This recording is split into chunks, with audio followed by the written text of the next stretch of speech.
Hi hello beautiful souls.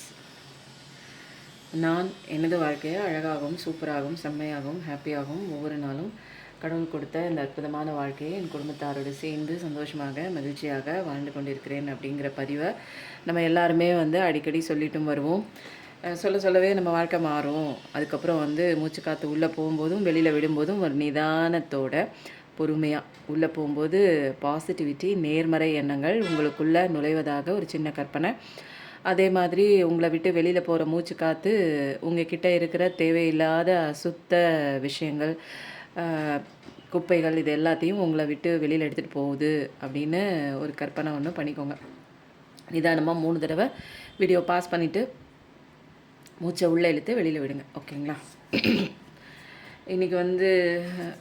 இன்றைக்கி நம்ம as usual என்ன பார்க்க போகிறோம் அப்படின்னா, எந்த தெய்வத்தோட ரகசிய ஒரு பிளஸ்ஸிங்ஸ் நமக்கு எடுக்க போகிறோம்னு பார்க்கலாம். ஓகேங்களா? யார் இது? யூனிவர்ஸ். நிறைய இன்றைக்கி ஏஞ்சல்ஸு யூனிவர்ஸ் தான் வராங்க. பிரபஞ்சத்தோட வாய்மொழி நிறைய பேருக்கு போய் சேரணும் அப்படிங்கிறதுக்காக வராங்க. பிரபஞ்சம்னாலே கடவுள் தான், கடவுள் படைத்த ஒரு விஷயந்தான் பிரபஞ்சம். சரி, ஓகே. இதில் நம்ம இப்போ என்ன பண்ணலாம் அப்படின்னா, ஏஞ்சலோட மெசேஜ் 3 சீக்ரெட்டாக எடுத்துடலாமா? இன்றைக்கி ஏதோ ஒரு விஷயம் என் லைஃப்பில் ஏன் இப்படி போயிட்டுருக்கு அப்படிங்கிற மாதிரி ஒரு கேள்வி நிறைய பேருக்கு இருக்குது. ஏன் திடீர்னு இப்படி ஒரு மாற்றம் அப்படின்னு நிறைய பேருக்கு இருக்கிற கொஸ்டின் சேனல் ஆகுது. சரியாகுமா அப்படின்னு விடை தெரியாமல் தவிச்சு கொண்டு இருக்கிற மாதிரி இருக்குது. ஓகேங்களா? இப்போ இது ஏஞ்சல்ஸோட மெசேஜ் எடுத்தாச்சு. இப்போ நம்ம இது மேலேயே வச்சுருவோம்.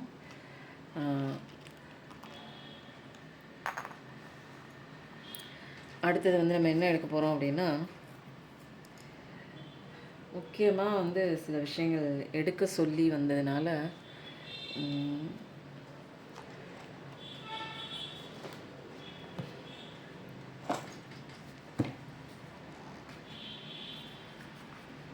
எடுக்கிறேன். இந்த கார்டை உங்களுக்கு ஆஸ் யூஷுவல் தெரியும். இதெல்லாம் ஃபுல்லாக வச்சுட்டு நம்ம ஷஃபிள் பண்ண முடியாது. இது ஒரு தெளிவான கைடன்ஸ்க்காக இந்த டீ லீஃப் கார்ட்ஸ் எடுக்க சொல்கிறாங்க. இதுக்குன்னு தெரியல. 2 கார்டு கீழே விழுந்துருச்சு. நான் எடுத்து வைக்கிறேன்.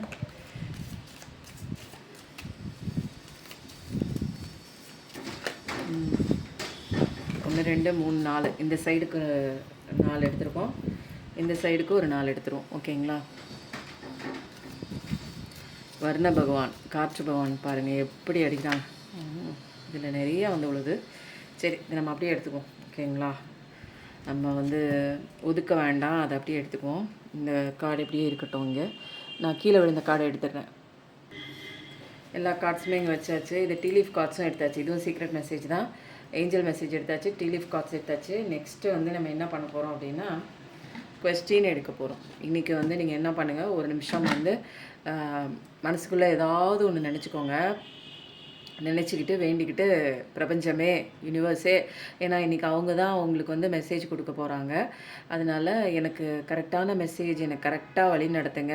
நான் என்ன பண்ணுறதுன்னு எனக்கு தெரியல, இந்த சுச்சுவேஷனை நான் எப்படி ஹேண்டில் பண்ணுறது தெரியல அப்படின்னா, கண்டிப்பாக நீங்கள் ஒரு நிமிஷம் ப்ரேயர் பண்ணிவிட்டு, நீங்கள் கும்பிட்ற தெய்வம் யாராக இருந்தாலும் ப்ரேயர் பண்ணிக்கோங்க. அல்லது யூனிவர்ஸ் தான் நீங்கள் கும்பிட்ற தெய்வம்னா யூனிவர்ஸ் கிட்ட ப்ரேயர் பண்ணிக்கோங்க, ஏஞ்சல்ஸ் கிட்ட ப்ரேயர் பண்ணிக்கோங்க.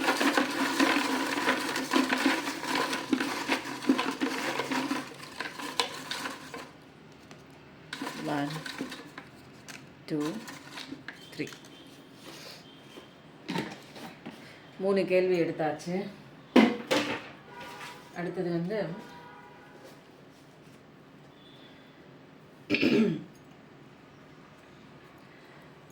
இப்போ அடுத்தது நம்ம என்ன பண்ணலான்னா, ஏஐ கார்டில் உங்கள் பர்சன் என்ன நினைக்கிறாங்க அப்படிங்கிற ஒரு விஷயம் இங்கே நம்ம எடுக்க போகிறோம்.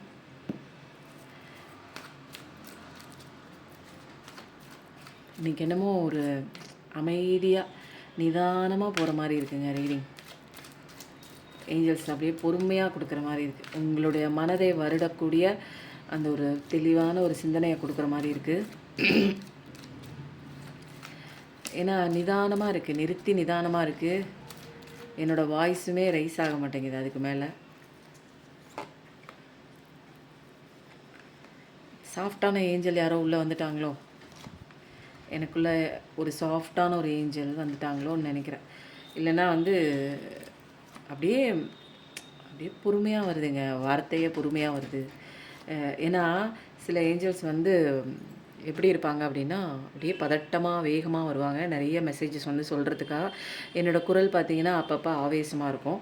சில நேரங்களில் பார்த்தீங்கன்னு வச்சுக்கோங்களேன், அப்படியே வந்து ரொம்ப சாஃப்ட். இந்த வாய்ஸை வந்து நான் இன்னும் கொஞ்சம் ரைஸ் பண்ணலான்னு நினைக்கிறேன். ஆனால் வந்து அப்படியே சாஃப்ட்டு தான் ஆகுது எனக்கு வாய்ஸ். அப்போ எனக்குள்ளே ஏதோ ஒரு ஏஞ்சல்ஸ் வந்து ஏதோ ஒன்று பேச போகிறாங்கன்னு நினைக்கிறேன். சரி, என்னவோ பேச போகிறாங்க, பேசும்போது நம்ம பார்த்துக்கலாம். ஓகேங்களா? இப்போது ஏஞ்சல் மெசேஜும் எடுத்தாச்சு. இதுக்கப்புறம் வந்து நம்ம என்ன எடுக்கலாம் அப்படின்னா, ப்ளூ கார்ட் மெசேஜ் எடுக்க சொல்லி ஒரு உத்தரவு வந்திருக்கு.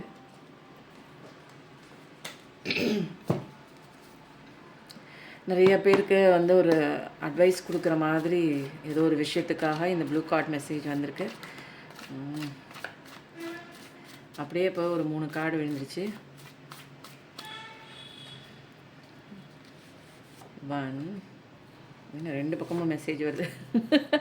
ஒரு மெசேஜ் பத்தாதுன்னு 2 மெசேஜாக வருது ஒரே கார்டில். என்னென்னு தெரியலையே, டபுள் டமாக்காவாக இருக்குமோ? இங்கே பாருங்கள், இந்த பக்கம் 3 அந்த பக்கம் திறக்குது, அந்த பக்கம் 3 இந்த பக்கம் ஓப்பன் ஆகுது. ஓகே, இதில் வந்து ப்ளூ கார்ட் மெசேஜில் நிறையா வந்து சீக்ரெட் மெசேஜ் ப்ளஸ் போனஸாக நிறைய அடிஷ்னலாக உங்களுக்கு சப்போர்ட் பண்ணுற மாதிரி நிறைய விஷயங்கள் வரப்போகுதுன்னு நினைக்கிறேன். ஓகேங்க, இப்போ வந்து ஒரு கதை நானும் சொல்லணும்னு பார்க்குறேன். ஆனால் வந்து டைம் இடையில இருந்தால் சொல்கிறேன். ஓகேங்களா? இப்போ வந்து ஃபஸ்ட்டு எடுத்தோடனே இங்கே வந்து என்ன பார்க்கலாம் அப்படின்னா, நம்மளோட உங்கள் மனசுக்குள்ளே இருக்கிற கொஸ்டின் என்னன்னு பார்க்கலாமா? என்னோட பர்சன் என்னை விட்டு பிரிஞ்சிருக்காங்க, என்ன காரணம்? என்னோட பர்சன் என்னை விட்டு பிரிஞ்சிருக்காங்க, என்ன காரணம் அப்படின்னு கேட்குறாங்க. இந்த கேள்வி நிறைய பேரோட கேள்வியாக இருக்கும் போல இருக்குது. அப்படியே பறந்து வந்து விழுகுது. இந்த கார்டு வந்து பறந்து போகுது. Bottom of the deck upper card எல்லாமே நீங்கள் சந்தோஷமாக தான் இருக்க போகிறீங்க. பட் ஆனால் கவலைக்குள்ளே இருக்கீங்க. என்னோடய பர்சன் என்னை விட்டு பிரிஞ்சிருக்காங்க, என்ன காரணம்? உங்கள் பர்சன் உங்களை விட்டு பிரிஞ்சிருக்காங்க, என்ன ரீசன் பார்க்கலாமா? உங்கள் பர்சன் உங்களை விட்டு பிரிஞ்சிருக்காங்க, என்ன காரணம்?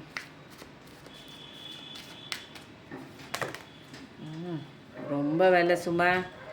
இந்த ஒரு கார்டு மட்டும் எடுத்துக்கிறேன். ரொம்ப வந்து ஹெவி பேர்டனாக இருக்குது. அவங்களுக்கு வந்து என்னென்னா ஒர்க்கில் ப்ரெஷராக இருக்கலாம், அல்லது வந்து ஃபேமிலியில் ப்ரெஷராக இருக்கலாம். அவங்க தான் வந்து ரொம்ப வந்து அவங்க ஃபேமிலிக்கு கீழே ஒரு கண்ட்ரோல்குள்ளே இருக்கலாம். எல்லா விஷயங்களும் அவங்க பண்ண வேண்டிய சுச்சுவேஷனில் இருக்கலாம். நிறைய பொறுப்புகள் வந்து எடுத்துக்கிட்டு செயல்படுற மாதிரி இருக்குது. ஒரு சிங்கிள் பேரண்ட்டாக இருந்து நீங்கள் கஷ்டப்படுறீங்க. அதே மாதிரி அவர் ஏதோ ஒன்றுங்க, அவர் தான் அங்கே முக்கியமாக பண்ண வேண்டியதாக இருக்குது. ஃபேமிலியோட அந்த ஒரு எக்கனாமிக் லெவலில் இம்ப்ரூவ்மெண்ட் பண்ணுற மாதிரி கூட இருக்கலாம். நிறைய பேர்டன், எக்ஸ்ட்ரா ரெஸ்பான்சிபிலிட்டி. அவர் அந்த விஷயம் பண்ணணும், அந்த விஷயம் பண்ணுறதுக்கே அவருக்கு கஷ்டம். அவரோட விஷயம் பண்ணுறதுக்கே, அவங்களோட விஷயம் பண்ணுறதுக்கே கஷ்டம். ஆனால் இதில் வந்து மற்றவங்களுக்காகவும் அவங்க வந்து உழைச்சி கொட்டுற மாதிரி இருக்குது. நிறைய பேர்டன் ஆகுது. இது வந்து ஆஃபீஸில் ஏற்படுற ஸ்ட்ரெஸ்ஸாக கூட இருக்கலாம், அல்லது வீட்டு பொறுப்பை வந்து தலை மேலே வச்சு விட்ட அந்த ஒரு ஸ்ட்ரெஸ்ஸாக கூட இருக்கலாம். 3rd Deccan Sagittarius fire energy 10 பார்க்குற பர்சனாக இருப்பீங்க. ஸோ அதனால தான் வந்து பிரிஞ்சிருக்காங்க. நிறையா வந்து ஒரு தலைக்கு மேலே ஒரு பாரம் இருக்குதுன்னு வச்சுக்கோங்களேன். அது வந்து என்னென்னா, அவங்களால வந்து விட்டு வெளியில் வர முடியல. அந்த ஒரு கஷ்டத்தில் அவங்க மாட்டியிருக்காங்க. ஒரு பெரிய சுமை இருக்கலாம், ஏதாவது ஒரு பிரச்சனை இருக்கலாம், தலைக்கு மேலே ஒரு பிரச்சனைங்க. என்னால் அதை சார்ட் அவுட் பண்ண முடியல, சால்வ் பண்ண முடியல, அதை வந்து தீர்க்க முடியாதனால என்னால் அவங்க வந்து உங்களை விட்டு பிரிஞ்சிருக்காங்க அப்படின்னே சொல்லலாம். ஒரு சிலருக்கு வந்து அந்த பிளாக் மேஜிக், அந்த ஸ்பெல் மேஜிக் இந்த மாதிரிலாம் பண்ணியிருந்தா கூட அவங்களால வந்து உங்களை வந்து அப்படியே தலையை போட்டு உருக்குலைக்கும் போது உங்ககிட்ட அவங்க வர்றதுக்கு உண்டான ரீசன் வந்து இல்லாமல் போயிடும், காரணம் இல்லாமல் போயிடும். அதுக்கப்புறம் வந்து உங்களை பற்றி யோசிக்கிற அந்த ஒரு நினைவு இல்லாமல் போயிடும். உங்களுக்கு வந்து இம்பார்ட்டன்ஸ் வந்து உங்களுக்கு கொடுக்குறத விட என்னோடய பிரச்சனையிலேருந்து நான் ஃபஸ்ட்டு வெளியில் வரணும், என்னோடய தலைவலியிலேருந்து நான் வெளியில் வரணும், என்னோடய கஷ்டத்தை நான் எப்படி சரி பண்ணுறதுனே எனக்கு தெரியல, இதில் எதுக்கு நான் வந்து இந்த இடத்துல நான் வந்து திரும்ப போய் எனக்கு இன்னொரு பிரச்சனை என்னால் வந்து ஹேண்டில் பண்ண முடியல, ஃபஸ்ட்டு நான் என்னோடய எல்லா விஷயத்தையும் நான் கிளியர் பண்ணுறேன் அப்படிங்கிற மாதிரி ஒரு விஷயம் தான். இப்போ வந்து என்னென்னா அவங்க பெரிய பேர்டன் எல்லா சுமையும் வந்து வச்சாச்சு, ஏதோ ஒரு சுமையை செய்கிறேன்னு எடுத்தாங்க, இப்போ அந்த சுமை வந்து பெரிய லெவலில் தலையில் வந்து வச்சு விட்டாங்க, வச்சுட்டு எல்லாம் நவுந்துட்டாங்க. இப்போ இவங்க தான் பண்ண வேண்டியிருக்கு, வீட்டு பொறுப்பாக இருக்கலாம், வேறு ஏதாவது இஎம்ஐ கட்டுறதா இருக்கலாம், கடன் கட்டுறதா இருக்கலாம், அல்லது ஆஃபீஸில் கூட இவங்க பொறுப்பில் இருக்கிறதுனால கீழே வேலை செய்கிறவங்கள விட இவங்களுக்கு ஜாஸ்தியான பொறுப்பு கூட இருக்கலாம். ஏதோ கெரியர் லெவலில் மணி வந்து ஏர்ன் பண்ணுற லெவலில் ஹவுஸில் வீட்டில் வந்து ஏதாவது ஒரு கல்யாணம் காட்சி ஏதாவது செய்யணும்னா உன் பங்குக்கு நீ காசு கொடு, இஎம்ஐ எடுத்து கொடு, ஆஃபீஸ்லேருந்து இது பண்ணி கொடு, அது பண்ணி கொடு, ஓவராக வந்து ஒரு டார்ச்சராக இருக்கலாம், அல்லது இவங்க சிங்கிளாகவும் இருக்கலாம், சிங்கிள் பேரண்ட்டாக இருக்கலாம், சிங்கிள் மதராக இருக்கலாம், ஓவர் பேர்டன் வந்து இருக்கலாங்க. இது வந்து ஒரு இந்த கேள்வி வந்து நேர்மையாக இருக்கிற அந்த ஒரு உறவுக்குள்ளேயும் இருக்கலாம், அல்லது செகண்ட் அஃபேர் செகண்ட் ரிலேஷன்ஷிப்னு சொல்கிறாங்க தெரியுங்களா, அதுலேயும் அவங்க பிரிஞ்சிருக்க காரணம் ஏதோ ஒரு விஷயம் வந்து அவங்கள கஷ்டப்படுத்துதுங்க. அந்த விஷயத்துலேருந்து கஷ்டப்பட்டு அவங்களால வந்து வெளியில் வர முடியல, ஏதோ ஒன்று தலைக்குள்ளே பாரமாக இருக்குது, அவங்க செஞ்ச வினையாக கூட இருக்கலாம், அல்லது வந்து ஃபேமிலி மேட்டர்ஸாக இருக்கலாம், அல்லது வந்து காசு விஷயமா இருக்கலாம். இது 3 விஷயத்தில் ஏதோ ஒன்று வந்து அவங்க ஸ்டக்காக இருக்காங்க. இப்போ நிறைய பேர் பார்க்கறதுனால நிறைய பேரோட எனர்ஜி வந்து இங்கே எனக்கு கிடைக்கிது. ஸோ வந்து உங்களுக்கான பர்சனலாக எனக்கான ரீடிங் எனக்கு தேவைப்படுது அப்படின்னா பர்சனல் ஸ்லாட் புக் பண்ணிக்கோங்க. டீட்டெயில்ஸ் டிஸ்கிரிப்ஷனில் நம்பர் தரேன், காண்டாக்ட் பண்ணி டீட்டெயில்ஸ் கலெக்ட் பண்ணிக்கோங்க. ஓகேங்களா? அப்போ அதனால தான் உங்கள் பர்சன் வந்து உங்களை விட்டு பிரிஞ்சிருக்க காரணம் தலைக்கு மேலே ஏதோ ஒரு சுமை இருக்குது, தலைக்கு மேலே பிரச்சனை இருக்குது, அவரால் சார்ட் அவுட் பண்ண முடியாத ஏதோ ஒரு பிரச்சனைக்குள்ளே போய் அவங்க மாட்டியிருக்காங்க அப்படின்னும் சொல்லலாம். ஓகேங்களா? இப்போ அடுத்த கேள்வி போகலாமா? என் சந்தோஷத்தை தடுப்பது யாரு? என் சந்தோஷத்தை தடுப்பது யாரு? உங்கள் சந்தோஷத்தை யார் தடுக்கிறாங்க பார்க்கலாமா? உங்கள் சந்தோஷத்தை தடுக்கிறது யாரு? கலெக்டிவ். உங்களோட சந்தோஷத்தை யாருப்பா நின்று தடுத்துட்டு இருக்காங்க? உங்களுக்கு வர வேண்டிய சந்தோஷத்தை, உங்களுக்கு வர வேண்டிய எல்லா அபண்டன்ஸையும் யார் தடுக்கிறாங்க பார்க்கலாமா?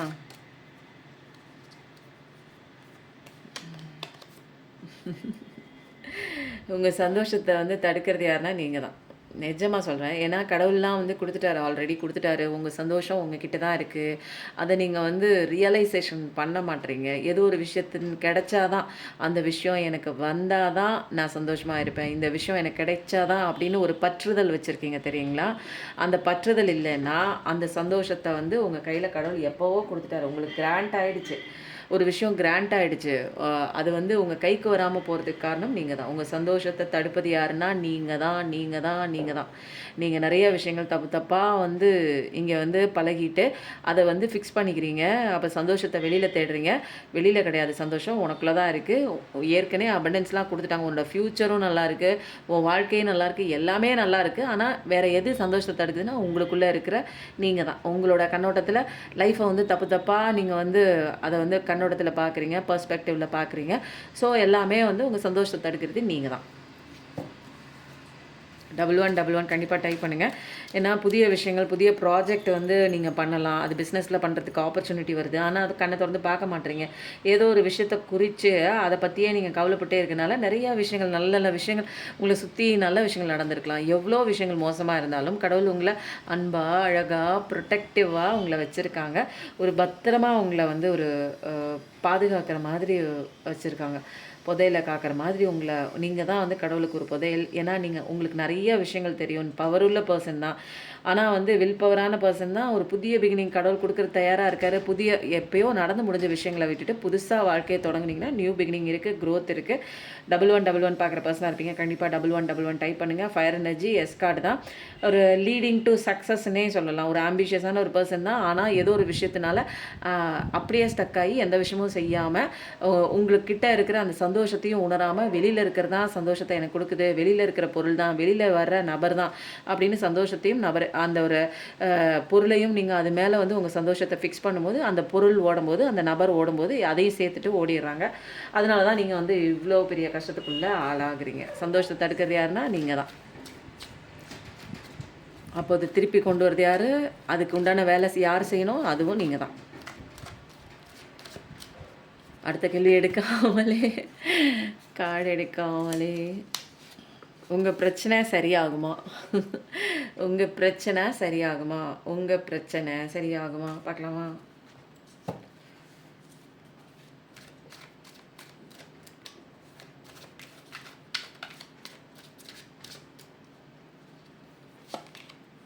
கண்டிப்பாக உங்கள் பிரச்சனை சரியாகும். ஆனால் வந்து கவனத்தோடு இனிமேல் எடுத்து வைக்கிற ஒவ்வொரு காலையும் கவனத்தோடு நீங்கள் எச்சரிக்கையாக எடுத்து வைக்கணும். கண்மூடித்தனமாக இப்போ வந்து என்னென்னா ஸ்பிரிச்சுவல் அவேக்கனிங்குள்ளெல்லாம் வந்திருக்கீங்க, யூனிவர்ஸை நம்புறீங்க, பிரபஞ்சத்தை நம்புறீங்க, அதெல்லாம் ஓகே.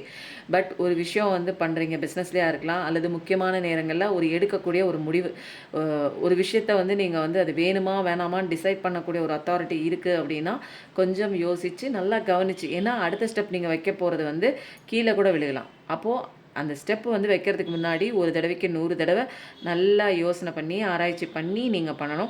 பட் நிறைய இடங்களில் உங்களுக்கு லாயல்ட்டியான நிறைய ஃப்ரெண்ட்ஸ் வந்து இருக்காங்க, உங்களுக்கு வந்து சொல்லுவாங்க. ஏன்னா இப்போதைக்கு நீங்கள் வந்து என்னென்னா பிரபஞ்சத்தை நம்புறீங்க, எதை பற்றியும் நீங்கள் கவலையே கிடையாது, கரேஜியஸான ஒரு பர்சன், வேறு யாரையும் நம்ப மாட்டீங்க, அந்த ஒரு இயற்கை அன்னையை நம்புவீங்க. லைஃப் வந்து ரொம்ப நல்லா இருக்குது, இனிமேல் உங்கள் லைஃப் வந்து சூப்பராக தான் இருக்குது. பூஜ்ஜியத்தில் தான் நிற்கிறீங்க அப்படின்னா பூஜ்ஜியத்துலேருந்து அழகாக 1 2 3 4 5 6 நம்பர்களே அந்த பூஜ்ஜியத்துலேருந்து தான் ஆரம்பமாகுது, ஃபுல் ஸ்டாப்பில் இருந்தால் ஒரு சென்டென்ஸே தொடக்கமாகுது. அப்போது உங்கள் லைஃப் இனிமேல் அழகாக தான் இருக்க போகுது. சூரிய பகவான் அழகாக பிரகாசமாக வந்துட்டாங்க. இனிமேல் சேலஞ்சஸ்லாம் அவங்களுக்கு வந்து அவ்வளோ பெரிய கஷ்டம்லாம் இருக்காது, ஏன்னா நிறைய கஷ்டங்களை தாண்டி வந்துட்டீங்க. இனிமேல் வரக்கூடிய அந்த சேலஞ்சஸ் எல்லாமே நீங்கள் ஈஸியாக வந்து சார்ட் அவுட் பண்ணிடுவீங்க.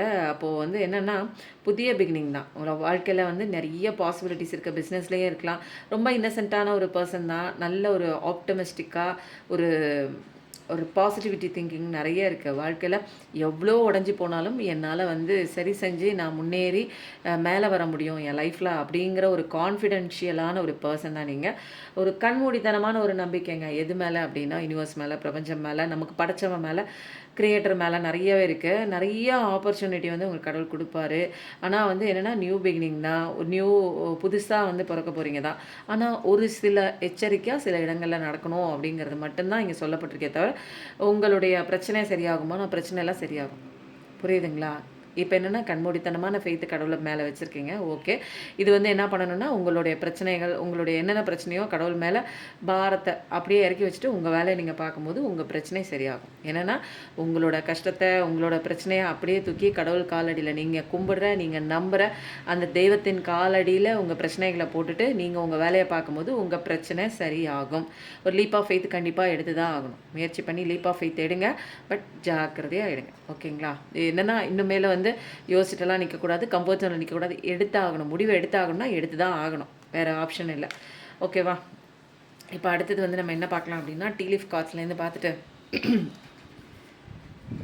New home new attitude. யாராவது வந்து புதிய வீடு வாங்கணும்னு நினச்சிட்டு இருந்தீங்கன்னா கண்டிப்பாக புதிய வீடு வாங்குவீங்க. இது வரைக்கும் வந்து நீங்கள் வந்து சாதாரணமாக மற்றவங்களுக்குலாம் வந்து தெரிஞ்சிருக்கலாம். ஆனால் வந்து இப்போ வந்து நீங்கள் எப்படின்னா ஒரு புதிய ஒரு கண்ணோட்டத்தோட லைஃப்பை வந்து தொடங்குறீங்க. வீடெல்லாம் நல்லா சுத்தமாக வச்சு, மனசெல்லாம் சுத்தமாக வச்சு, அந்த வெள்ளை அடிக்கிற மாதிரி மைண்டுக்கும் சேர்த்து வெள்ளை அடிச்சு விட்ருங்க. இனிமேல் வந்து கெட்ட கெட்ட விஷயங்கள், கெட்ட கெட்ட எண்ணங்கள், அகங்காரம், ஆணவம், கண்மம், மாயை, என்கிட்ட இருக்கிற தீய குணங்கள் எல்லாத்துக்கும் சேர்த்து வெள்ளை அடித்த மாதிரி அந்த ஒரு புதிய ஒரு பழைய வீடாக இருந்தால் கூட அது புதிய வீடு மாதிரி அழகாக சுத்தம் பண்ணி மைண்டையும் கிளியர் பண்ணி அழகாக வச்சுருக்கீங்க. அப்போது தேவையில்லாத விஷயங்களை வெளியில் துரத்தி விட்டீங்க. உங்களுடைய இல்லத்தை கூட நீங்கள் அழகாக அப்படியே வந்து நீட்டாக க்ளீனாக, நம்ம சுற்றுப்புற சூழலை எப்பயுமே நீட்டாக வச்சுருக்கும் போது நம்ம மைண்டு வந்து நீட்டாக காமாக இருக்கும், அமைதியாக இருக்கும். நீங்கள் செய்கிற விஷயத்த வந்து மற்றவங்க வந்து பாராட்டுவாங்க. இது வரைக்கும் இல்லாமல் இருந்தால் கூட உங்களோட நேர்த்தியான விஷயங்களை பார்த்துட்டு ஒருத்தங்க உங்களுக்கான ஒரு பாராட்டுதல் கண்டிப்பாக கொடுப்பாங்க. அடுத்தது வந்து ஒரு யாரோ ஒருத்தங்க புதுசாக ஒரு நபர்கிட்ட நீங்கள் வந்து ஒரு மீட்டிங் ஒன்று ஏற்பாடும், அந்த மீட்டிங் வந்து ரொம்ப இம்பார்ட்டன்ட்னு கடவுள் சொல்கிறாங்க. அந்த மீட்டிங்க்கு அப்புறம் தான் உங்களுக்கு லைஃப் சேஞ்சிங் டெசிஷன் நிறையா வந்து நீங்கள் வந்து பார்க்க போகிறீங்க. அந்த மீட்டிங் கண்டிப்பாக நடக்க போகுது அப்படிங்கிற மாதிரி அது கை குலுக்கி அந்த ஒரு ஸ்டார்ட் ஆக போகுது. உங்களுடைய அந்த ஒரு ஃப்ரெண்ட்ஷிப் வந்து ஸ்டார்ட் ஆகும். அந்த மீட்டிங் புதுசாக நீங்கள் சந்திக்கிற அந்த ஸ்ட்ரேஞ்சரோட மீட்டிங் வந்து ரொம்ப முக்கியமான விஷயம் உங்கள் லைஃப்பில் அப்படின்னு சொல்லிட்டாங்க. சக்ஸஸ்ஃபுல்லி ஓவர் கம்மிங் ஏ ப்ராப்ளம். உங்கள் ப்ராப்ளத்துலலாம் சக்ஸஸ்ஃபுல்லாக வந்து ஓவர் கம் பண்ணிட்டு வரீங்களா நீங்கள்? அப்போது அவ்வளோ அழகாக வந்து ஒவ்வொரு விஷயத்தையும் வந்து வெற்றிகரமாக ஓவர் கம் பண்ணிட்டு வரீங்க அப்படிங்கிறது சன்ரைஸ் வந்துச்சு. அப்போது சன்ரைஸ் வந்தாலுமே இந்த எனர்ஜி கார்டில் வர அதே ஆன்சர் தான் இருக்கும். ரொம்ப சூப்பராக இருக்கும். க்ரியேட்டிவிட்டி ஐடியாஸ் போட்டு உங்கள் லைஃப்பில் மேலே மேலே நீங்கள் முன்னேறக்கூடிய அந்த டைம் வந்துடுச்சு. சன் கார்டு மாதிரி தான் இதுவும். ஸோ புதிய பாதைகள் ஓப்பன் ஆகுது. புதிய ஸ்டார்ட் தான். இனிமேல் எதை பற்றியும் கவலைப்பட தேவையே இல்லை. ஜாலியாக நீங்கள் வந்து கடவுளில் நம்பிக்கை வச்சுட்டு உங்களுக்கான பாதையில் நோக்கி அதோட பயணத்தை நோக்கி அழகாக நீங்கள் என்ன பண்ணணுமோ அதை பண்ணிகிட்டே போனீங்கன்னா ஒரு ஃப்ரெஷ் ஸ்டார்ட்டு தான், நியூ பிகினிங் தான். கண்டிப்பாக வந்து இது வரைக்கும் உங்களுக்கு எந்த விதமான ரெக்கக்னேஷன் கிடைக்கல, உங்களை யாரும் மதிக்கலை அப்படின்னா உங்களோட நேர்த்தியான செயல்களை பார்த்து நிறைய பேர் வந்து ரெக்கக்னேஷன் கொடுப்பாங்க, வேலிடேஷன் கொடுப்பாங்க. ஒரு என்னடா இப்படி பண்ணுறியே, இதெல்லாம் எப்படி உன்னால் பண்ண முடியுது அப்படிங்கிற மாதிரி உங்களுக்கு வந்து பாராட்டுதல் கொடுப்பாங்க. கண்டிப்பாக நிறைய விஷயங்கள் வந்து நீங்கள் பண்ண விஷயங்களில் வந்து நிறைய தோற்றும் போயிருக்கலாம். ஜெயிச்சது கம்மியாக இருந்தாலும் தோற்று போன விஷயங்கள் வந்து நிறைய பிளான் முடிச்சுகளால் மூடப்பட்டு இருக்கிற மாதிரி கூட இருக்கலாம். சில நேரங்களில் வந்து இப்போ பணம் சம்மந்தப்பட்ட விஷயத்தில் யாராவது கொடுக்கல் வாங்கல் இந்த மாதிரி ஒரு விஷயங்களில் வந்து கையெழுத்து போட்டிங்க அப்படின்னா கொஞ்சம் டேஞ்சரான சுச்சுவேஷன். அந்த மாதிரி கையெழுத்து போடுற ஒரு ஜாமீன் கொடுக்கக்கூடிய ஒரு சுச்சுவேஷன் இருந்துச்சுன்னா அந்த மாதிரி கையெழுத்துலாம் போடாதீங்க. பணம் கொடுக்கல் வாங்கலில் சில ப்ராப்ளம் ஏற்படும் இந்த வாரத்தில் அப்படின்னு சொல்கிறாங்க. அப்போது வந்து உங்களுடைய அந்த ஒரு மைண்டில் வந்து என்ன ஆகுது அப்படின்னா கிளியர் திங்கிங் இல்லாமல் ஒரு கலங்கின மாதிரி பழைய விஷயங்களை வந்து சிந்திச்சு ஒரு ஒரு குழம்புனா ஒரு குட்டை மாதிரி இருக்கிறதுனால உங்களால் வந்து அந்த ஒரு எண்ணங்கள் வந்து சரியான எண்ணங்கள் இல்லை. அப்படியே வந்து குழப்பிக்கிட்டே இருந்தால் நம்மளுக்கு தெளிவு கிடைக்காது இல்லைங்களா? அப்போது வந்து லைஃப்லேயும் உங்களுக்கு குழப்பமாக இருக்குது. எதனால் வருதுன்னா உங்கள் மைண்டில் வந்து ஏற்படுற அந்த குழப்பம் தான்.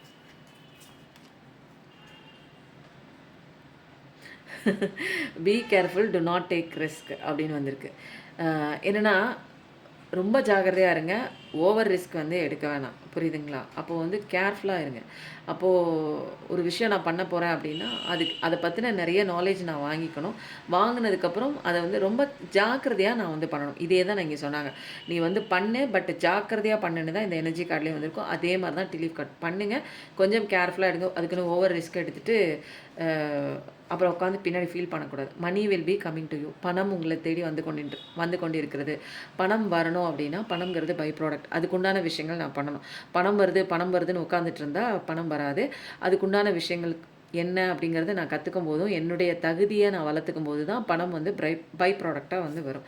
மணி மேக்னெட் மாதிரி வரும். இன்னொரு விஷயம் என்னென்னா நம்ம எப்போயுமே சந்தோஷமாக அந்த ஒரு மணிங்கிற ஃப்ரீக்வன்சியை அட்ராக்ட் பண்ணக்கூடிய ஒரு விஷயத்தையும் வந்து கலையையும் நம்ம கற்றுக்கணுங்க. அப்போது உங்களுடைய நீங்கள் நல்லவங்கன்னு நினச்சி நிறையா உங்களுக்குள்ளே இருக்கிற அந்த ஒரு சின்ன விஷயம், நான் நாளைக்கு அதை ஆரம்பிக்க போகிறேன், இந்த விஷயம் வந்து ஓப்பன் பண்ண போகிறேன், இந்த கடை ஓப்பன் பண்ண போகிறேன், இந்த விஷயம் பண்ண போகிறேன், வீடு வாங்க போகிறேன், அப்படி இப்படின்னு நீங்கள் சொல்கிற விஷயங்கள் வந்து யார்கிட்டயோ ஒருத்தவங்க கிட்டே சொல்கிறீங்க. அவங்க வந்து என்ன பண்ணுறாங்க, அதை அப்படியே எல்லாத்துக்கிட்டையும் வந்து பரப்பி விட்டுட்டே இருக்காங்க. அவங்க ஒரு நம்பிக்கையான பர்சன் கிடையாது. நீங்கள் நம்புகிறவங்க, நீங்கள் சொல்கிற எல்லா விஷயங்களையும் ஓட்டவாயாக அவங்க எல்லாத்துக்கிட்டையும் உளறிக்கிட்டே இருக்கிறாங்க அப்படிங்கிற மாதிரி ஒரு விஷயம். எப்பயுமே எந்த விஷயம் செய்கிறதுக்கு முன்னாடியும் தம்பட்டம் அடிச்சிட்டிங்க அப்படின்னா அந்த விஷயம் வந்து நடக்கிறதுக்கு ரொம்ப தாமதமாகும். ஏன்னா கல்லடி பட்டாலும் கண்ணடியிலேருந்து தப்பிக்க முடியாது அப்படின்னு சொல்லுவாங்க. இப்போ வந்து என்னென்னா டிலீஃப் கார்ட்ஸ் முடிச்சாச்சு. இப்போ அடுத்தது வந்து நம்ம என்ன ரிவீல் பண்ண போகிறோம் அப்படின்னா ஏ கார்ட்ஸில் உங்கள் பர்சன் வந்து மனசில் என்ன நினச்சிட்டு இருக்காங்க பார்க்கலாமா? Partner don't want to lose you. பார்ட்னரோட திங்கிங் இப்போ என்ன இருக்குது அப்படின்னா உங்களை அவங்க இழந்துடுறதுக்கு அவங்க விரும்பலை. Don't want to lose you. உங்களை லூஸ் பண்ணுறதுக்கு அவங்க விரும்பலை. அஃபர்மேஷன் என்ன போடுறீங்க அப்படின்னா I am worthy of love and a healthy relationship. நான் வந்து இந்த காதலுக்கு ரொம்ப வர்த்தபுளாக இருக்கேன், ஹெல்த்தி ரிலேஷன்ஷிப் அப்படின்னு போடுங்க. அப்போது வந்து உங்களை லூஸ் பண்ணுறதுக்கு அவங்க தயாராக இல்லை. அப்போது கண்டிப்பாக வந்து அந்த ஒரு பயம் இருக்குது. நீங்கள் உங்களை இழந்துடுவோமோங்கிற ஒரு பயம் இருக்குது. அவருக்கு வருவார். இந்த partner need respect in relationship. சில நேரங்களில் வந்து நம்ம என்ன பண்ணுவோம், அதீதமான ஒரு அன்பு என்ன ஆகுது, அந்த ஒரு ஒருத்தரோட அந்த ரெஸ்பெக்டையும் வந்து தாண்டி நம்ம வந்து அவங்கக்கிட்ட பேசுவோம், மரியாதை இல்லாமல் பேசுவோம்.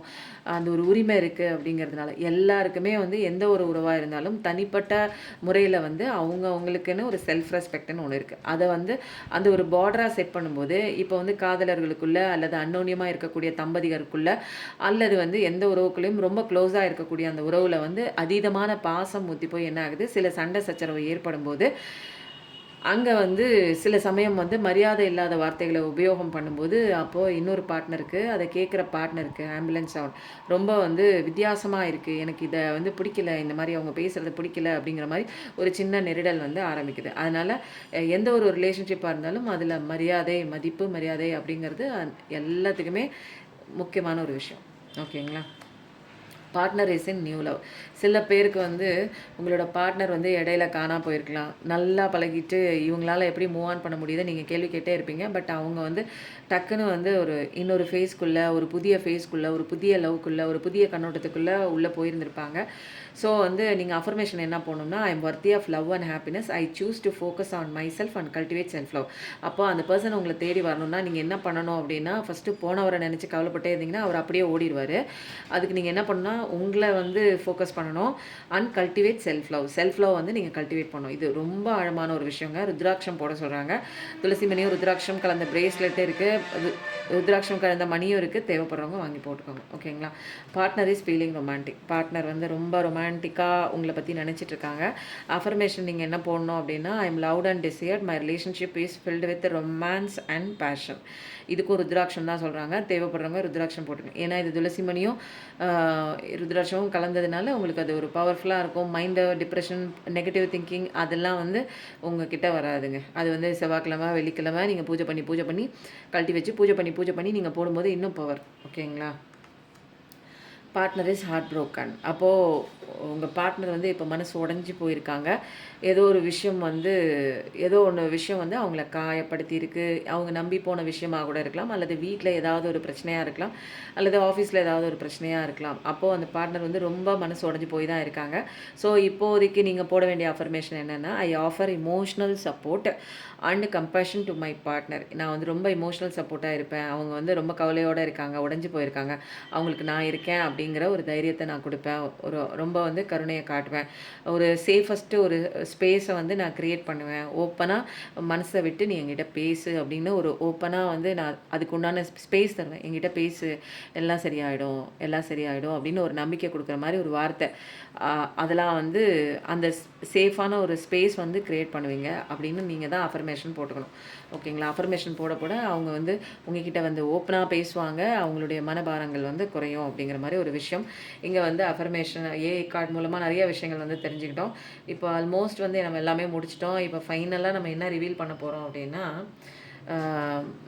Angel message. Improving health. நிறைய பேருக்கு கவலைப்பட்டு உடம்புக்கு ஏற்ற உணவை சாப்பிடாம அதிகப்படியாகவும் சாப்பிட்டு உடம்பை வீண் பண்ணிக்கிறீங்க. ஒரு ஃபாஸ்ட் ஃபுட்டு உணவுகள் சாப்பிட்டுட்டு வீண் பண்ணிக்கிறீங்க. அப்படி இல்லைன்னா சாப்பிடவே இல்லாமல் வீண் பண்ணிக்கிறீங்க. அந்த மாதிரி இருக்கீங்க. இப்போதைக்கு உங்களுடைய கான்சன்ட்ரேஷன் எதில் இருக்கணும்னா, நல்ல ஆரோக்கியமான உணவு, ஒரு தரமான ஒரு பெட்ரோல் போட வேண்டிய வண்டிக்கு பெட்ரோலோ, டீசல் போட வேண்டிய காருக்கு டீசலும் போடும்போது தான் அந்த கார் வந்து அழகாக வந்து போகும். ரொம்ப நாளைக்கு வந்து நம்ம மெயின்டைன் பண்ணிக்கலாம் அந்த காரை. இல்லைன்னா அது ஏதாவது கோளாறு கொடுக்கும். அதே மாதிரி நம்ம உடலுக்கு தேவையான சில உணவுகள்னு இருக்கு இல்லையா, அதை வந்து நம்ம எடுத்துக்கும் போது தான் நம்மளுடைய ஹெல்த் வந்து இம்ப்ரூவ் ஆகும். ஓகேங்களா? இல்லைன்னா ஏதாவது நோய்வாய்ப்பட்டு பாதிக்க வேண்டியதாக இருக்கும். Choose a new direction. கடவுள் சொல்கிறாங்க, புதிய டைரெக்ஷன் உங்களுக்காக நான் வந்து வச்சுருக்கேன். அந்த பாதையை நான் உங்களை டைவர்ட் பண்ணி திருப்பி விட்றேன்னா அதை வந்து சூஸ் பண்ணி நீங்கள் போங்க. நான் தான் டைவர்ட் பண்ணி உங்களை வழியை திருப்பி விட்டேன். அதே இடத்துல நின்று அழுதுகிட்டே நிற்காதீங்க. இது உங்களுக்கான இடம் இல்லை. இப்போதைக்கு நீங்கள் செய்ய வேண்டிய விஷயங்கள் நிறையா இந்த பக்கம் இருக்குது, வேறு டைரெக்ஷனில் இருக்குது. அந்த டைரெக்ஷனை நோக்கி நீங்கள் போகும்போது கண்டிப்பாக உங்கள் வாழ்க்கையில் நிறைய சக்ஸஸ் வந்து உங்களுக்கு கிடைக்கும். லைக்லி அப்படின்னா பிடித்தமான, அன்லைக்லி. அப்போது இப்போதைக்கு வந்து நிறைய விஷயங்கள் வந்து உங்களுக்கு வந்து பிடிக்காத மாதிரி உங்கள் லைஃப்பில் வந்து நிறைய நடந்துட்டுருக்கலாம். அதெல்லாம் வந்து தற்காலிகம் தான். ஓகேங்களா? சில விஷயங்கள் நீங்கள் கற்றுக்கிறதுக்காக ஃபஸ்ட்டு நீங்கள் கற்றுக்குறீங்க, உங்கள் மூலமாக அவங்க கற்றுக்குறாங்க.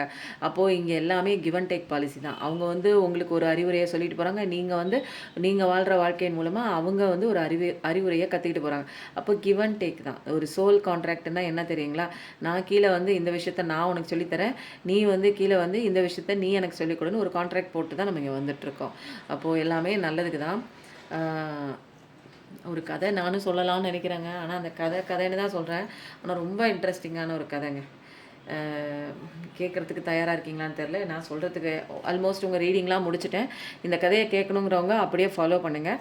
இல்லைன்னா இதோட நீங்கள் ரீடிங் வந்து பார்க்குறத முடிச்சுக்கோங்க. ஏன்னா நான் பேசுகிறது வந்து ரொம்ப இம்பார்ட்டண்ட்டான ஒரு கதைனா கதை அடிக்கிறது கிடையாதுங்க.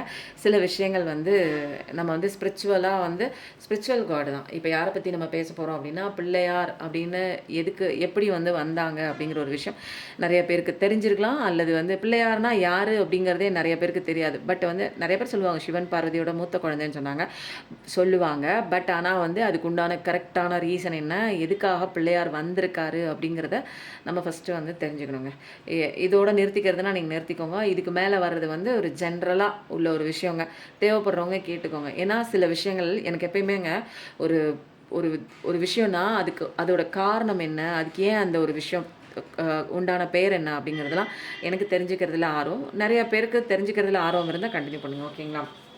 இப்போ வந்து என்னென்னா, நமக்கு வந்து எல்லாருமே தெரியும் பிள்ளையார் உருவான கதை வந்து உங்களுக்கு தெரியுமா? விநாயகர் உருவான கதை வந்து எப்படின்னா, ஃபஸ்ட்டு எடுத்தோடனே வந்து பார்வதி தேவி வந்து என்ன பண்ணுவாங்க, தன்னோட வீட்டில் இது வந்து ஒரு செவி வழி கதை, இதன் மூலமாக சொல்லப்படுற சயின்ஸு தான் இங்கே மெயினான ஒரு விஷயம். அதனால் கதையை நீங்கள் வந்து அப்படியே மைல்டாக எடுத்துக்கோங்க. அதில் சொல்கிற கான்செப்ட்டு பின்னாடி வருது, அந்த கான்செப்ட் தான் இங்கே மெயின். ஓகேங்களா? அப்போது அந்த கான்செப்ட் மூலமாக நம்ம வாழும்போது தான் நமக்கு பெயின் இருக்காது அப்படிங்கிறது தான் இங்கே ஒரு கதையாகவே அழகாக சொல்லியிருக்காங்க. பிள்ளையார் அப்படின்னா என்ன அப்படிங்கிற ஒரு கான்செப்ட் ஃபஸ்ட்டு நம்ம தெரிஞ்சுக்குவோம். இப்போ வந்து என்னென்னா, பார்வதி அம்மா வந்து என்ன பண்ணுறாங்க, அவங்க வீட்டில் வந்து குளிக்க போகிறாங்க. பாதுகாவலுக்கு ஒரு நம்பிக்கையான ஒரு பர்சன் வேணும் அப்படிங்கிறதுக்காக என்ன பண்ணுறாங்க, அந்த சிவபெருமானுடைய அவருடைய லாயல் அந்த ஒரு வாகனம் வந்து நந்தி. அவர் வந்து என்ன பண்ணுறாங்க, வெளியில் வீட்டு வாயிலில் நிற்க வச்சுட்டு யாரையும் உள்ளே அலோவ் பண்ணாதே அப்படின்னு சொல்லிட்டு அவங்க போய் என்ன பண்ணுறாங்க, நீராட போயிட்டாங்க. நீராட போயிட்டு நீராடிட்டே இருக்கும்போது அப்போ வந்து சிவபெருமான் வராங்க. சிவபெருமான் வந்தோடனே நான் உள்ளே போகணுன்னு சொன்னோன்னே நந்தி பகவானுக்கு வேறு ஆப்ஷனே இல்லை. ஏன்னா சிவபெருமான் தான் ஃபஸ்ட்டு பாஸு, செகண்ட் பாஸ் தான் வந்து சக்தி தேவி. அப்போ வந்து என்ன பண்ணுறாங்க, நம்மளுடைய ஃபஸ்ட்டு பாஸு முதல் ஓனர் வந்து கேட்கும்போது அவங்க ஈஸியாக வந்து என்ன பண்ணிடுறாங்க, நீ உள்ளே போய்க்கோங்க அப்படின்னு சொன்னோடனே அவரும் உள்ளே போயிட்டார். இதை கண்டோன்னே சிவபெருமான உள்ளே வந்ததை கண்டோடனே என்ன ஆகுது, வேகமாக அவங்களுக்கு வந்து பயங்கரமாக வந்து கோவம் வருது. எனக்குன்னு லாயலான ஒரு பர்சன் இல்லையா, எனக்குன்னு நேர்மையான ஒரு பர்சன் இல்லையா, உங்களுடைய லாயல் அந்த வாகனம்ங்கிறதுனால தான் உங்களுக்கு லாயலாக அவங்க வந்து ஃபேவராக இருக்காங்க, உங்களுக்கு நியாயமாக நடந்துக்குது அந்த நந்தி. அப்போ வந்து எனக்குன்னு ஒருத்தர் வந்து நான் நியாயமாக நான் வந்து எனக்கான ஒரு ஆளாக நான் வந்து படைக்கணும் அப்படின்னு சொல்லிட்டு என்ன பண்ணுறாங்க, அந்த சக்தி அந்த பார்வதி தேவியிலேருந்து ஒரு சக்தி கொடுத்து தன் உடம்புல வந்து இருக்கிற அந்த மஞ்சள், அந்த ஒரு சந்தனம், அதுக்கப்புறம் கீழே இருக்கிற அந்த மண்ணையும் தொட்டு என்ன பண்ணுறாங்க, ஒரு கைப்பிடியில் அப்படி பிடிச்சி இப்படி வைக்கிறாங்க. அது வந்து ஒரு விநாயகராக வந்து உருவாகுது. அது ஒரு சின்ன குழந்தையாக உருவாகுது. இன்னுமேலே என்னை வந்து எனக்கான ஒரு லாயல்ட்டியாக எனக்கான ஒரு காவலாக வந்து இருக்கிறது இந்த விநாயகர் தான் அப்படின்னு சொல்லிட்டு என்ன பண்ணுறாங்க, மறுநாள் வந்து குளிக்கிறதுக்கு போகிறாங்க. யார், பார்வதி அம்மா வீட்டுக்குள்ளே தான் குளிக்க போகிறாங்க. அப்போது சிவபெருமான் அவங்க வீட்டுக்குள்ளே உள்ள நுழையிறது வந்து ஒன்றும் தவறான ஒரு விஷயம் இல்லை. இதில் வந்து என்ன கான்செப்ட், கதை வந்து ஏன் அப்படி போகுது அப்படின்னா, புரிய வைக்கிறதுக்காக கதை வந்து இந்த ஒரு கான்செப்டுக்குள்ளே போகுது. உண்மையாக வந்து சிவபெருமான் வந்தாங்களா, இவங்க வீட்டுக்குள்ளே வந்தாங்களான்னு இந்த மாதிரி ஆராய்ச்சி பண்ணாமல் இதோட பேசிக் கான்செப்ட் என்ன சொல்கிறாங்க அப்படிங்கிறது தான் இங்கே மெயினான ஒரு விஷயம். ஓகேங்களா? இது வந்து ஆழமான கருத்துங்கிறதுனால கதை மூலமாக எப்படி விநாயகர்னு ஒருத்தர் வந்தார் அப்படிங்கிற கான்செப்ட். இப்போ ரெண்டாவது வந்து என்ன பண்ணிட்டாங்க, அந்த பார்வதி அம்மா வந்து தன்னோட சக்தியின் மூலமாக இந்த சந்தனம் நம்ம உடம்புல அந்த தேய்ச்சிருந்த அந்த சந்தனத்தையும் அந்த மஞ்சளையும் அப்புறம் கீழே இருக்கிற அந்த மண்ணையும் எடுத்து பிடிச்சி அது ஒரு பிள்ளையாக அழகாக வந்து ஒரு குட்டி குழந்தையாக விநாயகரை வந்து படைச்சி விட்டு வெளியில் நீ பத்திரமா நில்லு, நீ வந்து உள்ளே யாரும் வந்தாங்கன்னா யாரையும் என்னோட அனுமதி இல்லாமல் நீ வந்து உள்ளே அனுமதிக்கக்கூடாது நான் சொல்லாமல் அப்படின்னு சொல்லிட்டு ஒரு கட்டளையை வந்து போட்டுட்டு அவங்க வந்து என்ன பண்ணுறாங்க அப்படின்னா உள்ளே வந்து நீராடிட்டு இருக்கிறாங்க. அதே மாதிரி மறுநாள் வந்து சிவபெருமான் உள்ளே வராங்க. உள்ளே போகிறதுக்கு வந்து அந்த ஒரு விநாயகர் வந்து என்ன பண்ணுறாரு அப்படின்னா அனுமதியே கொடுக்கவே இல்லை. நான் யார் தெரியுமா, நான் என்ன தெரியுமா அப்படிங்கும்போது நீங்கள் யாராக இருந்தாலும் உள்ளே போகிறதுக்கு அனுமதி கிடையாது அப்படின்னு மறுத்துட்டாங்க. உடனே அந்த சிவபெருமான் வந்து என்ன பண்ணுறாரு, உன்னை என்ன பண்ணுறேன் பாருன்னு சொல்லிட்டு கீழே உள்ள அந்த பூதகணங்கள் எல்லாத்தையும் அனுப்பி இவர்கிட்ட போய் நீ போரிட்டு அவனை அழிச்சிட்டு என்னையே உள்ளே விட மாட்டேங்கிறான் அப்படின்னு சொன்னோன்னே நிறைய கணங்கள்லாம் வராங்க, போரிடுறாங்க, சண்டை போடுறாங்க. சிவபெருமான் கீழே இருக்கிற அத்தனை கணங்களும் வருது, போரிடுறாங்க. ஆனால் அத்தனை பேரையும் வந்து துவம்சம் பண்ணிடுறாரு விநாயகர் துவம்சம் பண்ணோன்னா கடைசியாக வந்து என்ன பண்ணுறாரு, கோவத்தின் உச்சிக்கே போன அந்த சிவபெருமான் என்ன பண்ணுறாரு, அவரே நேரில் வந்து கத்தி எடுத்து அந்த விநாயகரோட தலையை வெட்டி விட்டார். இதை வந்து குளித்து முடித்து வெளியில் வந்ததுக்கப்புறம் அந்த பார்வதி தேவி இந்த மாதிரி தலை வெட்டப்பட்டு அந்த விநாயகரை பார்த்தோன்னே ரொம்ப கடும் கோவத்துக்குள்ளாகி அப்படியே காளி ரூபத்துக்கு போகிறாங்க. இந்த உலகத்தை உலகத்தையே நான் அழிக்க போகிறேன் அப்படின்னு சொல்லிட்டு ரொம்ப உக்கிர தாண்டவமாக வந்து ஆடுறாங்க. இதை பார்த்தோன்னே ரொம்ப பயந்துட்டாங்க. தேவலோகத்தில் இருக்கிறவங்க, பிரம்மன் எல்லாருமே பயந்து போய் காளி இவ்வளோ ஆக்ரோஷமாக ஆயிட்டாங்க, பார்வதி தேவி காளியாக மாறிட்டாங்க, இந்த உலகமே அழிய போகுது, என்ன பண்ணுறதுன்னு தெரியாமல் திரும்ப போய் வந்து சிவபெருமான் கிட்ட காலடியில் போய் விழுகிறாங்க. அப்போது அந்த சிவபெருமான் வந்து என்ன சொல்கிறாரு, அவரே தான் வந்து இதுக்கு எல்லாத்துக்கும் காரணம். சரி நானே வந்து நான் இதை சரி பண்ணுறேன் அப்படின்னு சொல்லிட்டு என்ன பண்ணுறாரு, அவரே இறங்கி வர்றார். இறங்கி வந்து பார்வதிகிட்ட வந்து கிட்டக்கு வந்து நான் இந்த மாதிரி தெரியாமல் பண்ணிட்டேன் அப்படின்னு சொல்கிறாரு. அதெல்லாம் முடியாது, என்னுடைய கோபம் வந்து தீரணும் அப்படின்னா நீங்கள் வந்து 2 விஷயம் வந்து கண்டிப்பாக பண்ணி ஆகணும் அப்படின்னு சொல்கிறாங்க. சரி நான் 2 விஷயம் பண்ணுறேன் என்னன்னு கேட்கும்போது, முதல்ல வந்து இந்த குழந்தைக்கு வந்து ஒரு தலையை வந்து ஃபிக்ஸ் பண்ணி அதை உயிரோடு எழுப்பி விடணும் அப்படின்னு சொல்கிறாங்க. சரி, 2வது என்ன அப்படின்னா, இந்த குழந்தை தான் வந்து நான் சொன்ன ஒரு விஷயத்துக்காக உண்மையாக நேர்மையாக இருந்ததால் இந்த உலகத்தில் உள்ள அனைத்து ஜீவராசிகளும் கும்பிடுறதுக்கு முன்னாடி அவரவருக்குன்னு ஒரு கடவுள் இருக்கும் தெரியுங்களா, அந்த கடவுள்களை கும்பிட்றதுக்கு முன்னாடி விநாயகரை தான், கணபதியை தான் முதல்ல கும்பிடணும், அந்த ஒரு வரம் வேணும் அப்படின்னு சொல்லி கேட்குறாங்க. ஓகேன்னு சொல்லிட்டு கடவுள் வந்து வரத்தை கொடுத்துட்டு என்ன பண்ணுறாரு, பிரம்மனுக்கு ஆணையிடுறாரு. நீ போய் நேராக போய் காட்டில் போ, அந்த காட்டில் போனோன்னா எந்த தலை வந்து உனக்கு தென்படுதோ அந்த தலையை வெட்டிட்டு வா, அந்த தலையை நம்ம ஃபிக்ஸ் பண்ணிடலாம் அப்படின்னு சொல்லி சொல்கிறாங்க. சரி அப்படின்னு சொல்லிட்டு பிரம்மனும் வந்து அந்த காட்டு வழியாக போகிறாங்க. போய் பார்க்கும்போது அங்கே வந்து எலிஃபண்ட் யானை தான் வந்து என்ன பண்ணியிருக்கு, படுத்து இருந்துச்சு. அது தலையை வந்து யோசிக்காமல் வெட்டி எடுத்துகிட்டு வந்து சிவன்கிட்ட கொடுக்குறாங்க. சிவனும் வந்து அந்த ஒரு விநாயகருக்கு, அந்த குட்டி குழந்தைக்கு அந்த யானை முகத்தை வச்சு பண்ணிடுறாருங்க. அந்த பெரிய யானை முகத்தை வந்து வச்சிடுறாங்க. அவர் விநாயகராக ஃபஸ்ட்டு கடவுள் படைக்கும்போது சின்னதாக இருந்தது, இப்போ யானையோட தலையை வச்சோன்னா ரொம்ப பெருசாக எடுத்து அப்படின்னு சொல்லி இது ஒரு கதை. இந்த ஒரு கதையின் மூலமாக நம்ம வந்து என்ன தெரிஞ்சுக்கிறோம் அப்படின்னா, நிறைய விஷயங்கள் இருக்குங்க. இது சயின்டிஃபிக்காக நம்ம சொல்லணும்னா நிறைய விஷயம் இருக்குது. ஃபஸ்ட்டு சயின்டிஃபிக்கல் என்ன ஒரு விஷன் என்ன அப்படின்னா, பார்வதி குளிக்கும்போது சிவன் வராங்க. அப்படின்னா என்ன அர்த்தம் அப்படின்னா, உடம்பில் இருக்கக்கூடிய மனசில் இருக்கக்கூடிய அந்த அழுக்கு கர்ம வினைகள் இதெல்லாம் வந்து நெகட்டிவான ஒரு விஷயங்கள்.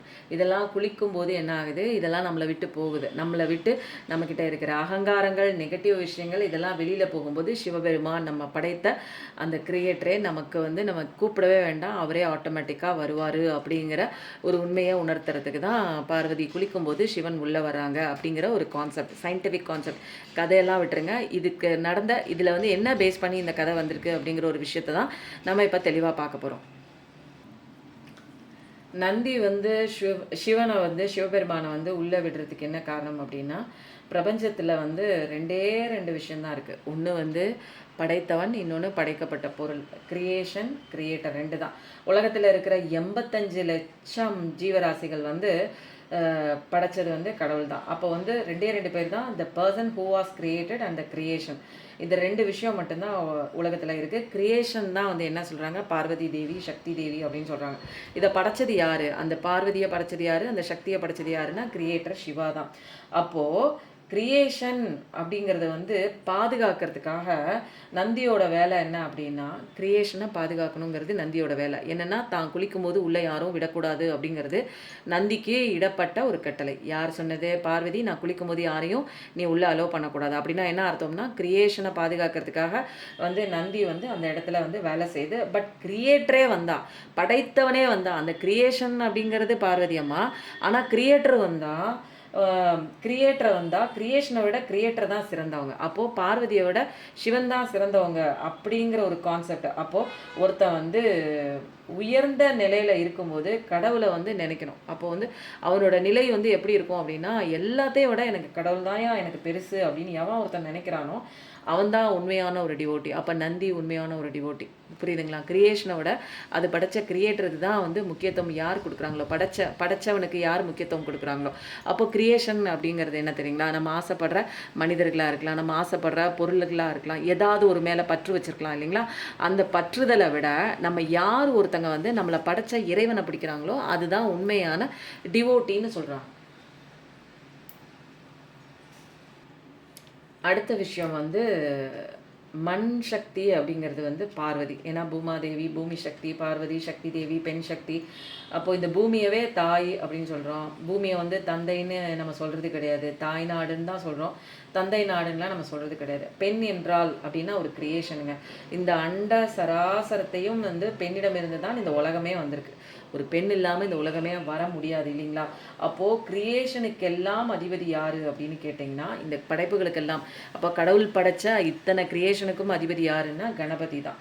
ஏன்னா அது வந்து சக்தி தேவி பார்வதி அம்மாவுடைய அந்த மஞ்சள் குங்குமம் அந்த மண் சம்மந்தப்பட்ட விஷயங்களால கணபதியை வந்து உருவாக்கியிருக்காங்க. அப்போ கணபதி அப்படிங்கிறவர் வந்து என்னன்னா படைப்பை, அதாவது கடவுள் படைச்ச அந்த படைப்பை வந்து பாதுகாத்து கொண்டிருக்கக்கூடிய ஒரு பர்சன். அப்போ அப்படிப்பட்டவர் வந்து சிவனே வந்து நிற்கும்போது எல்லாருமே வந்து சிவனே வந்து நிற்கும்போது அவரை வந்து தடுத்து நிற்கிறார். யார்? இந்த படைப்பை நான் பார்த்துக்கணும் அப்படிங்கிற ஒரு பொறுப்பு யார்கிட்ட இருக்குது அப்படின்னா விநாயகர்கிட்ட இருக்குது, கணபதிக்கிட்ட இருக்குது. அப்போது படைச்சவனே வந்து உள்ளே வந்து நிற்கும்போது அதை தடுத்துட்டு நிற்கிறாங்க. அப்போ தடுத்துட்டு நிற்கும்போது தான் அங்கே வந்து நம்ம என்ன பண்ணுறோம், அகங்காரம் அப்படிங்கிற ஒரு மாயக்குள்ளே போய் சிக்கியிருக்கிறோம். என்னுடையது, என் வீடு, உள்ளே போகக்கூடாது, நீ உள்ளே போகக்கூடாது, இவங்க எனக்கு சொல்லியிருக்காங்க அப்படின்னு சொல்லி படைச்சவனே நம்ம என்ன பண்ணிடுறோம், வெளியில் நிற்க வச்சு அகங்காரம் என்ற ஆணவத்துக்குள்ளே போய் மாட்டியிருக்கோம். அப்போது அந்த மாதிரி என்னுடைய வீடு, என்னுடைய குடும்பம், என்னுடைய குழந்தை, என்னுடைய பிஸ்னஸ், நான், எனது, சொந்தம், பந்தம், இது மாதிரி ஈகோவில் வந்து என்னோடதுன்னு ஃபிக்ஸ் பண்ணிக்கிறோம். நான் அவனை விட பெரியவன், நான் அவனை விட வல்லமையானவன், நான் அவனை விட உயர்ந்தவன் அப்படின்னு நினைக்கும் போது தான் அகங்காரம் பெருசாக வந்துடுது. அப்போது வந்து ஒரு என்னென்னா ஈகோ ஜாஸ்தி ஆகுது. யாருக்குன்னா கணபதிக்கு. நான் உன்னை விட மாட்டேன் அப்படிங்கிறது வந்து சிம்பாலிக்காக நான் வந்து என்ன சொல்கிறாங்க, சிவன் கிட்ட சொல்கிறாருல, நான் உன்னை உள்ள விட மாட்டேன் அப்படிங்கிறது என்னன்னா ஈகோவை வந்து அழிக்க போகிறது. ஈகோ வந்து அவர்கிட்ட நிறையா இருக்கிறத வந்து விவரிக்கிறது தான் இந்த கதை. அவர்கிட்ட நான் உன்னை உள்ளே விட மாட்டேன் அப்படின்னு படைச்சவனையே வந்து வெளியில் தள்ளுறோம். ஏன்னா இங்கே வந்து என்னோட கிரியேஷன் முக்கியம்னு அந்த கணபதி வந்து நிற்கிறாரு. கிரியேஷன்னா அந்த காளியம்மா, அந்த சிவா, அந்த பார்வதி அம்மா, சக்தி அம்மா தான் எனக்கு முக்கியம், அவங்க சொன்ன வார்த்தை தான் எனக்கு முக்கியம்னு அந்த படைப்பின் மேலே பற்று வச்சதுனால வந்து என்ன பண்ணுறாங்க, படைக்கப்பட்டவன் உள்ளே வரும்போது அதை தடுக்கிறாங்க. அப்போ ஈகோங்கிற ஒரு விஷயம் வந்து அங்கே வேலை செய்யுது. அப்போது வந்து 3 சக்திகள் இருக்குது. படைத்தல் தொழிலை பண்ணுறது பிரம்மா, காத்தல் தொழிலை பண்ணுறது விஷ்ணு, அழிக்கும் தொழில அகங்காரத்தை அழிக்கிறவர் வந்து சிவபெருமான். அப்போ வந்து பார்வதி என்ன சொல்கிறாங்க, இந்த மாதிரி வந்து விநாயகரை நீ அழிச்சதுக்கப்புறம் இந்த உலகத்தையே நான் அழிக்க போகிறேன் அப்படின்னு சொல்கிற விஷயத்துக்கு உண்டான மீனிங் என்ன அப்படின்னா, உண்மையிலே இந்த உலகத்தை அழிச்சிடுவேன் அப்படிங்கிற ஒரு விஷயம் வந்து அவங்க சொல்லலை. இப்படி ஒரு சம்பவம் நான் வந்து நடந்துருச்சு, இனிமேல் வந்து இந்த உலகத்தையே நான் அழிச்சிடுவேன்னு சொன்னதுக்கு என்ன காரணம் அப்படின்னா, இந்த உலகத்தின் மேலே எனக்கு எந்த விதமான பற்றுதல் இல்லை. என்னோடது, எனது, எனக்கானது அப்படிங்கிற ஒரு விஷயம் வந்து நான் எப்போ வந்து தூர போட்டேனோ எனக்கு வந்து பெயின் இல்லை, அங்கே வலி இல்லை, நான் வந்து எந்த விதமான ஒரு கட்டமைப்புக்குள்ளே இல்லை. அப்போது இந்த உலகத்தில் படைத்த கிரியேஷன் எல்லாமே எனக்கானது தான், நான் எல்லாத்தையும் ரசிக்கலாம், எல்லாத்தையும் என்ஜாய் பண்ணலாம், எல்லாமே எனக்கானது அப்படின்னு சொல்லி தான் ஃபிக்ஸ் பண்ணி அதில் வந்து நான் வந்து கட்டமைப்புக்குள்ளே போகும்போது எனக்கு உண்டான பெயின் வந்து அங்கே ஸ்டார்ட் ஆகுது. அப்போது எல்லாமே என்னோடது, எனக்கானது, என்னோட விஷயம், என்னோட நபர் அப்படின்னு சொல்லிட்டு இருக்கிறது வந்து ஒரு ஈகோ தலை. அதை தான் வந்து என்ன பண்ணுறாரு, சிவபெருமான் வந்து அழித்து வெட்டி எடுத்துடுறாரு. அதுக்கப்புறம் சிம்பாலிக்கலாக வந்து ஒரு யானையோட தலையை கொண்டு வந்து வைக்கும்போது இது ஃபங்க்ஷனல் ஈகோ அப்படிங்கிறது வந்து என்னென்னா, இனிமேல் என்னோடது, என்னோட குழந்தை, என்னோட குடும்பம் அப்படின்னு ஒரு சின்ன ஒரு வட்டத்துக்குள்ளே இல்லாமல் இந்த உலகத்தில் இருக்கிற எல்லா ஜீவராசிகளும் எனக்கானது, எல்லா ஜீவராசிகள் மேலேயும் ஒரு பற்றுதல் கொள்வது. இப்போது என்னோட குழந்தை நல்லா இருக்கணும் அப்படின்னு நம்ம நினைக்கிறோம் இல்லைங்களா, என் குழந்தை நல்லா இருக்கிறதுக்கு அதுக்கு ஆரோக்கியமான நான் உணவு கொடுக்கணும் இல்லைங்களா. அப்போ அந்த ஆரோக்கியமான உணவு கொடுக்கறது எதுன்னா மண். அப்போ அந்த மண்ணை வந்து நான் நேசிக்கணும், அந்த மண்ணில் இருக்கிற புழுவை நான் நேசிக்கணும், அந்த மண்ணிலேருந்து விளையிற தானியத்தை நான் நேசிக்கணும், தாவரத்தை நான் நேசிக்கணும், மரத்தை நேசிக்கணும். அப்போது ஒரு சுற்றுச்சூழல் வந்து ஒரு நல்ல சுத்தமாக வச்சுக்கிறதுக்கு அந்த காற்றை நான் நேசிக்கணும். அப்போது என் ஒரு குழந்தை நல்லா இருக்கிறதுக்கு வந்து நான் இத்தனை ஜீவராசிகளையும் நேசிக்கணும், அன்பு கொடுக்கணும், அதை பாதுகாக்கிற ஒரு பொசிஷன் வந்து எனக்கு இருக்குது. அப்போது இப்போ வந்து என்னோடது அப்படின்னு ஒரு குழந்தை மேலே வைக்கிற அன்புக்கே இவ்வளோ வேலைகள், இவ்வளோ விஷயங்களை நான் வந்து பாதுகாக்கணும் இல்லைங்களா. அப்போது கணபதியை கும்பிடும்போது என்ன ஆகுது, எல்லா ஜீவராசிகளையும் கும்பிட்டதுக்கு உண்டான பலன் வந்து நமக்கு கிடைக்கும். ஏன்னா எல்லா ஜீவராசிகளையும் காக்கணும் அப்படிங்கிற ஒரு விஷயம் வந்து கணபதிக்கு இருக்கிறதுனால கணபதி ஒரு ஆளை கும்பிடும்போது மற்ற ஜீவராசிகளையும் நம்ம வந்து என்ன பண்ணுவோம் அப்படின்னா அதுக்கு வந்து இடர் கொடுக்க மாட்டோம், அதை பாதுகாக்கணும் அப்படிங்கிற ஒரு விஷயத்தில் வந்து நமக்கு வந்து அது ஈடுபட்டு நம்ம நிறைய விஷயங்கள் வந்து செயல்படுவோம். அப்போது கணபதியை கும்பிடும்போது நமக்கு மற்ற ஜீவராசிகள் ஜீவராசிகளோட அன்பு கிடைக்கும். இப்போ நீங்கள் ஏதாவது ஒரு ஆபத்தில் இருந்தீங்க அப்படின்னா ஃபஸ்ட்டு உங்களுக்கு யார் வந்து முன்னாடி நிற்பான்னா உங்கள் வீட்டில் உள்ள ஆளுங்க, உங்களோட நெருங்கின நண்பர்கள் வந்து நிற்பாங்க. இவங்கெல்லாம் ஏன் வந்து நிற்கிறாங்கன்னா உங்கள் மேலே அன்பு செஞ்சவங்க நிற்கிறாங்க. அப்போது இந்த ஜீவராசிகள் உலகத்தில் உள்ள அத்தனை ஜீவராசிகளையும் நீங்கள் அன்பு கொடுக்கும்போது என்ன ஆகுது, எல்லா ஜீவராசிகளுமே நீங்கள் நலமாக இருக்கிறதுக்கு உங்களுக்கு ஒரு ஆபத்து ஏற்படும் போது உங்களை காப்பாற்றுறதுக்காக வருவாங்க. அப்போது அண்ட சராசரங்களையும் பாதுகாக்கக்கூடிய ஒரு ஜீவன் யார் அப்படின்னா கணபதி தான். அப்போது கணங்களுக்கெல்லாம் அதிபதி கணபதி. அவரை கும்பிட்டுட்டு அதுக்கப்புறம் நம்ம மற்ற விஷயங்கள் பண்ணும்போது நமக்கு எல்லா விஷயங்களும் வந்து சக்ஸஸ். ஏன்னா இங்கே இந்த கிரியேஷனை பாதுகாக்கக்கூடிய ஒரு பாதுகாவலர் யாருன்னா நம்ம கணபதி தான். அதனால தான் எந்த விஷயம் தொடங்கும் போதும் அதை வந்து ஒரு மண்ணாலேயோ அல்லது மஞ்சளாலேயோ பிடிச்சு வைக்கும் போதே கடவுள் வந்து வந்துடுவார். இவருக்குன்னு ஒரு சிலை வேணும், பிள்ளையாருக்கு மட்டும் ஒரு சிலை வேணுங்கிறது கிடையாது. பிடிச்சு நம்முடைய கையால் அப்படி பிடிச்சு மனசால ஒன்றிணைந்து அகங்காரம் ஆணவம் இதெல்லாம் விட்டுட்டு அன்பால் பிடிச்சி நம்ம வைக்கும்போது அங்கே வந்து பிள்ளையார் வந்துடுவார். அன்பால் தான் இங்கே அவரை பிடிச்சி வைக்க முடியும், அகங்காரத்தால் அவரை பிடிச்சி வைக்க முடியாது. ஏன்னா இங்கே அவர்கிட்ட இருக்கிறது ஃபங்க்ஷனல் ஈகோ. அப்போ என்னோடது எனக்கானது என்னோட வாழ்க்கை அப்படின்னு ஒரு குறுகிய மனப்பான்மை இல்லாமல் எல்லாமே என்னுடைய தான், இந்த உலகமே என்னுடைய தான் அப்படிங்கும்போது என்ன ஆகுது, ஒரு பொதுவான ஒரு தன்மைக்குள்ளே வந்துடுவோம். அப்போது எல்லா ஜீவராசிகளும் வந்து எனக்கு சொந்தமான ஒரு விஷயம் தான்.